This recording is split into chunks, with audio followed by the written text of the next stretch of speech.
今天给大家带来的是金钩银芽的做法。此菜口感醇厚，干香软糯，成菜难度为中级。来看看用到的主要食材有哪些：粉丝一大把，绿豆芽适量，配料有熟牛肉少许，鸡蛋2个，大红椒1个。首先我们把绿豆芽掐头去尾，使其变成光洁的银芽。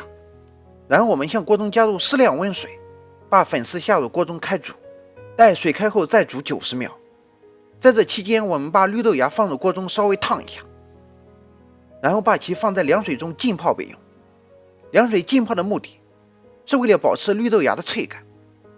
噔噔噔噔噔噔，90秒到了，此时的粉丝已经变为80%熟，关火再焖1分钟，然后把其捞出沥干水分，用筷子挑起或抖动漏勺，使其水分迅速蒸发。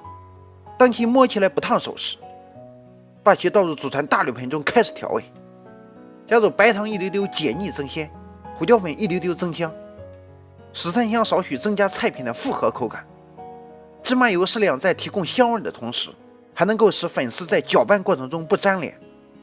然后我们再加入老抽少许调色，美味鲜适量调味，蚝油1汤匙增加菜品的醇厚口感。然后我们就稀里糊涂的拌起来，期间发现有些粉丝太长的，用剪刀稍微剪一下，然后再次稀里糊涂拌一下，拌匀备用。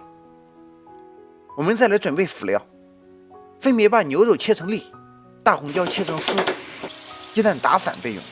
废话不多说，开始操作。首先我们把锅烧热，锅烧热后加入适量油滑锅，倒出滑锅的油不用，分别加入菜籽油和猪油适量。待猪油化开后，倒入蛋液，此时双手要像安上马达似的动起来，一手搅动勺，一手拉动锅。你这是干啥呢？吓人！打，别说话。此时要不停地搅动，在蛋液凝固之前把其搅个稀巴烂，否则蛋液凝固后就很难炒得比较碎了。待蛋液炒碎后，下入牛肉粒、红椒丝、大蒜末，再次稀里糊涂地炒起来，炒出料头的香味后，倒入拌好的粉丝，开大火迅速地连翻带拌，期间夹杂着用勺子画圈的动作。这一连串的动作产生的效果是粉丝和料头分散均匀，这为下一步小火慢炒产生锅气打下了基础。此时改变烹饪手法，并把炉内火调为中火，抡动炒锅不停地转圈圈，转个15圈左右，手也酸了，用筷子来个大空翻，然后重复刚才转圈的动作，再次转个15圈左右。此时粉丝内部还残留着很多水分，我们来个特写看一下。这个时候粉丝的口感是软糯的，但不干香。此时把炉内火从中火调为小火，继续抡动炒锅转圈，但此时要放慢转圈的频率和速度。大约2分钟后，再次来个大空翻。我们来个特写看一下。此时粉丝的口感不但软糯，而且干香。我有说不好吃，你能信吗？